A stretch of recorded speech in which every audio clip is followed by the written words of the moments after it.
warahmatullahi wabarakatuh. Sebelumnya terima kasih atas waktu yang telah diberikan kepada saya untuk bisa mempresentasikan hasil penelitian ujian skripsi saya. Sebelumnya perkenalkan, nama saya Fitri Andarsari, angkatan 2016 NIM 134 dengan judul skripsi Analisis Pengaruh Ekspor, Inflasi, dan Nilai Tukar terhadap Cadangan Devisa Indonesia. Alasan saya kenapa memilih judul ini, yang pertama adanya perang dagang dan adanya kebijakan tax amnesty yang terjadi di Indonesia. Kenapa perang dagang? Perang dagang tersebut terjadi antara pemegang ekonomi terbesar antara Amerika dengan China. Apakah hal tersebut dan menggoyahkan perekonomian Indonesia? Hal tersebut pastinya khususnya dalam kegiatan perdagangan internasional. Dan itu lingkupnya lebih saya memilih cadangan devisa. Selanjutnya kenapa saya memilih cadangan devisa? Karena adanya kebijakan tax amnesty. Kenapa tax amnesty? Kenapa pemerintah tertarik dengan aset-aset warga negara Indonesia yang berada di luar negeri untuk dikembalikan kembali ke dalam negeri. Hal tersebut pastinya juga akan merubah atau menaik turunkan tingkat posisi cadangan devisa. Seperti itu.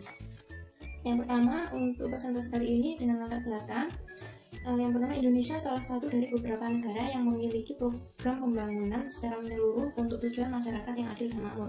Untuk mewujudkan hal tersebut, pastinya Indonesia membutuhkan dana yang lebih atau yang cukup, baik dari regional ataupun dari luar negeri. Dari regional misalnya dari pendapatan pajak dan lain-lain, yang kemudian dari internasional juga bisa dari utang luar negeri ataupun pajak yang kemudian terangkum dalam cadangan devisa. Selanjutnya, kegiatan ekspor berperan penting dalam kegiatan perdagangan internasional untuk memperoleh masukan pendapatan maksimal berupa cadangan devisa. Yang kedua, inflasi menjadi salah satu tolak ukur untuk menilai tingkat kesehatan perekonomian bagi Indonesia. Yang ketiga, nilai tukar berperan penting dalam transaksi perdagangan internasional yang digunakan sebagai salah satu nilai dari suatu mata uang terhadap mata uang lainnya. Selanjutnya, saya mengambil 3 rumusan masalah. Yang pertama, bagaimana pengaruh ekspor terhadap cadangan devisa Indonesia. Yang kedua, bagaimana pengaruh inflasi terhadap cadangan devisa Indonesia. Dan yang ketiga, bagaimana pengaruh nilai tukar terhadap cadangan devisa Indonesia. Dari kesimpulan itu dapat diambil tujuan. Yang pertama, untuk mengetahui pengaruh ekspor terhadap cadangan devisa. Yang pertama. Yang kedua, untuk mengetahui adanya pengaruh inflasi terhadap cadangan devisa. Dan yang ketiga, untuk mengetahui pengaruh nilai tukar terhadap posisi cadangan devisa Indonesia. Dan diperoleh manfaat yang pertama, hasil penelitian dapat dimanfaatkan oleh pemerintah terkait penelitian untuk menentukan kebijakan dan strategi gambaran dalam pengambilan keputusan. Selanjutnya, penelitian ini juga dapat dijadikan referensi atau tambahan informasi bagi peneliti yang ingin meneliti lebih lanjut terkait variabel tersebut. Selanjutnya, penelitian terdahulu yang pertama dari Adiandra 2017 tentang variabel inflasi, suku bunga, dan utang luar negeri terhadap cadangan devisa Indonesia. Secara parsial, inflasi tidak berpengaruh terhadap cadangan devisa Indonesia. Pada penelitian Reni dan Agustin tahun 2014 meneliti tentang variabel ekspor, impor, nilai tukar, dan inflasi terhadap cadangan devisa, menunjukkan bahwa variabel inflasi tidak berpengaruh signifikan terhadap cadangan devisa Indonesia, dan nilai tukar berpengaruh signifikan terhadap cadangan devisa dengan angka hubungan yang positif. Selanjutnya, pada penelitian Juniantara dan Budi pada tahun 2012 pada variabel ekspor, impor, dan nilai tukar, bahwa secara parsial nilai tukar berpengaruh signifikan terhadap cadangan devisa Indonesia serta memiliki arah hubungan yang positif. Selanjutnya, pada jurnal penelitian Preti dan Cikara 2018 mengenai analisis faktor-faktor cadangan devisa, memiliki hasil variabel ekspor berpengaruh positif terhadap cadangan devisa Indonesia. Selanjutnya, landasan teori yang pertama dari Adam Smith menjelaskan bahwa melalui perdagangan internasional keuntungan akan diperoleh masing-masing negara dengan menghasilkan barang yang dianggap bernilai lebih tinggi. Yang kedua, menurut Ricardo, perdagangan internasional dapat terjadi apabila terdapat perbedaan teknologi di setiap masing-masing negara tersebut. Yang ketiga, Hector Olin menjelaskan bahwa suatu negara akan lebih cenderung melakukan kegiatan perdagangan internasional terhadap barang-barang dengan kapasitas faktor produksi yang melimpah. Selanjutnya, Keynes juga menjelaskan bahwa inflasi terjadi karena adanya gaya hidup konsumsi masyarakat yang cenderung hidup di luar batas kondisi kemampuan ekonominya. Terakhir, menurut David Bohm, bahwa neraca perdagangan sangat dipengaruhi oleh beredarnya uang yang beredar di masyarakat melalui mekanisme atas harga barang ekspor dan impor. Selain itu juga menyatakan bahwa suatu negara dengan kondisi neraca perdagangannya surplus akan terjadi aliran emas yang masuk sehingga cadangan devisa juga akan ikut meningkat. Selanjutnya, pengaruh antara variabel, yaitu yang pertama antara pengaruh variabel ekspor dengan cadangan devisa. Apabila nilai ekspor meningkat, maka cadangan devisa juga akan meningkat. Hal itu kenapa dipengaruhi? Karena yang pertama, jika kegiatan suatu negara aktif dalam melakukan ekspor, maka negara tersebut akan memperoleh masukan atau capital inflow berupa dolar yang kemudian diakumulasikan dalam cadangan devisa. Hal tersebut akan meningkatkan posisi cadangan devisa. Hal itu sejalan dengan penelitian Rido tahun 2015 yang menunjukkan bahwa variabel ekspor berpengaruh signifikan terhadap cadangan devisa Indonesia serta memiliki arah hubungan yang positif. Selanjutnya, hubungan antara variabel inflasi dengan cadangan devisa. Jika inflasi yang terlalu tinggi, maka posisi cadangan devisa juga akan mengalami penurunan. Hal ini kenapa? Naiknya harga suatu barang akan menyebabkan kegiatan perdagangan internasional terhambat karena kalah persaingan dalam luar negeri. Hal itu kenapa proses produksi yang terjadi akan terhambat sehingga perdagangan juga akan terhambat. Hal itu tentunya akan menghambat kegiatan ekspor yang akan menghambat juga posisi cadangan devisa. Hal itu sejalan dengan dari penelitian Ide Bagus tahun 2013 yang menjelaskan bahwa variabel inflasi secara parsial dianggap tidak berpengaruh signifikan serta memiliki arah hubungan yang negatif. Selanjutnya pada hubungan antara variabel nilai tukar dengan cadangan devisa, bahwa nilai tukar yang mengalami apresiasi maka cadangan devisa juga akan mengalami apresiasi. Kenapa hal itu demikian? Naiknya terapresiasinya nilai rupiah terhadap dolar Amerika. Jika kegiatan ekspor dilakukan, maka dolar yang masuk tersebut juga akan mengalami peningkatan terhadap rupiah. Hal itu dimaksud rupiah akan mengalami apresiasi sehingga cadangan devisa juga akan mengalami peningkatan.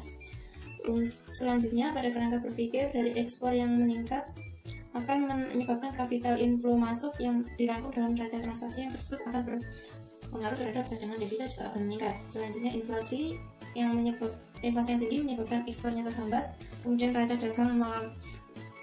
dagang mengalami defisit serta cadangan devisa tentunya juga akan mengalami penurunan. Hal itu sebaliknya, jika kegiatan ekspor inflasi terkendali pada posisi yang ditargetkan oleh pemerintah, maka ekspor akan berjalan dengan lancar dan hal itu akan membawa masukan aliran dana yang ke Indonesia yang kemudian juga akan terangkum dalam transaksi yang kemudian cadangan devisa juga akan mengalami peningkatan. Sedangkan nilai tukar yang mulai apresiasi tentunya seperti yang dijelaskan di awal tadi, ekspor juga jika kegiatan ekspor rutin dan kondisi nilai tukar mengalami apresiasi, hal itu akan meningkatkan posisi cadangan devisa yang meningkat karena jumlah dolar yang dimiliki akan meningkat.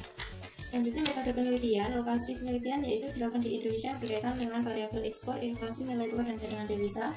Jenis dan sumber penelitian deskriptif, kuantitatif, dan data sekunder yang bersifat time series. Teknik pengembangan data dipelajari dengan mempelajari buku-buku, jurnal, dan pengambilan data-data dari World Bank dan Bank Indonesia. Selanjutnya, teknik analisis menggunakan teknik analisis regresi berganda berupa uji statistik dan uji asumsi klasik. Penggambaran umum yang cadangan devisa sepanjang tahun 1979 sampai tahun 2018 cenderung mengalami kenaikan. Hal ini terjadi perolehan tertinggi pada cadangan devisa terjadi pada tahun 2017 atau sekitar 130 miliar US dollar, dengan posisi terendah pada tahun 1979 dengan perolehan cadangan devisa 4,2 miliar triliun. Dari tahun 1979 sampai tahun 2018, perkembangan tertinggi terjadi pada tahun 2010 dengan peningkatan sekitar 45% dan penurunan tertinggi pada tahun 1982 yaitu penurunan mencapai minus 26%. Kemudian pada gambaran umum ekspor sepanjang tahun 1979 sampai 2018 cenderung mengalami kenaikan.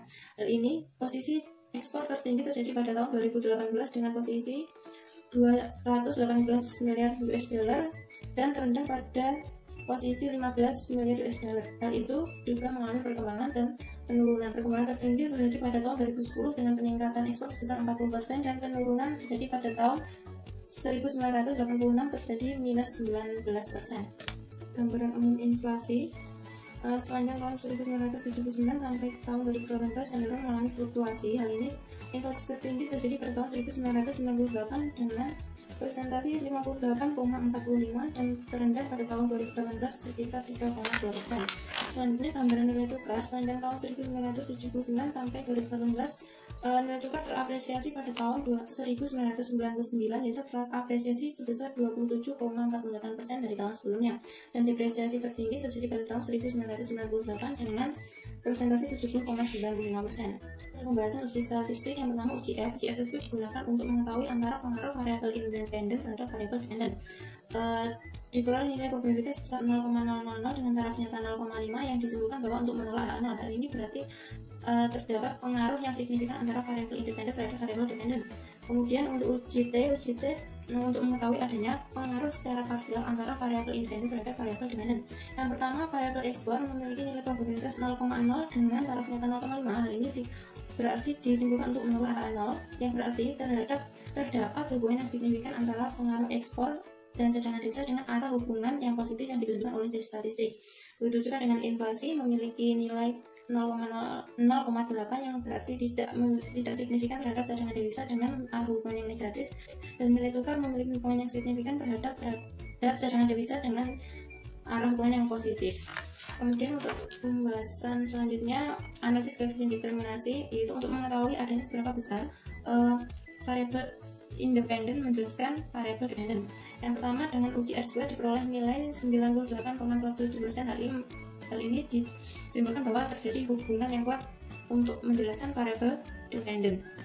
Yang kemudian pengadjust R2 dengan nilai 98,35, yaitu disimpulkan bahwa variabel independen dapat mempengaruhi variabel dependen sebesar persentase tersebut, dan sisanya 1,65 dapat dijelaskan oleh variabel di luar tersebut.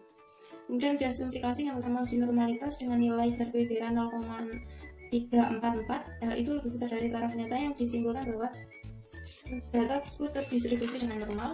Yang kemudian uji autokorelasi untuk melihat gangguan korelasi antara periode yang berbeda. Yang menggunakan uji Dawkins-Watson diperoleh hasil nilai 1,98. Hal ini disimpulkan bahwa tidak terjadi autokorelasi karena terdapat pada posisi DU dan 4-DU.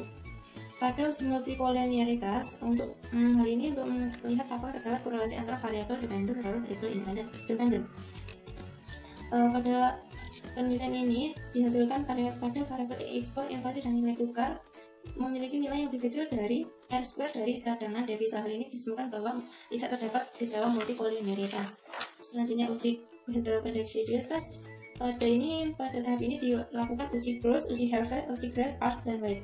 Pada kelima uji tersebut memiliki nilai yang lebih tinggi dari taraf nyata, yaitu 0,05, yang disimpulkan tidak terjadi heteroprediksibilitas. Yang kemudian dari penelitian tersebut dapat disimpulkan yang pertama, hasil penelitian variabel ekspor, inflasi, dan nilai tukar terhadap cadangan devisa Indonesia dari tahun 1979 sampai 2018 menggunakan uji US secara sempat berpengaruh terhadap variabel cadangan devisa. Yang kemudian pada uji T disimpulkan bahwa pada variabel ekspor berpengaruh signifikan dan memiliki arah hubungan yang positif, sedangkan variabel inflasi tidak signifikan dan memiliki arah hubungan yang negatif, dan variabel nilai tukar memiliki hubungan yang signifikan serta arah hubungan yang positif.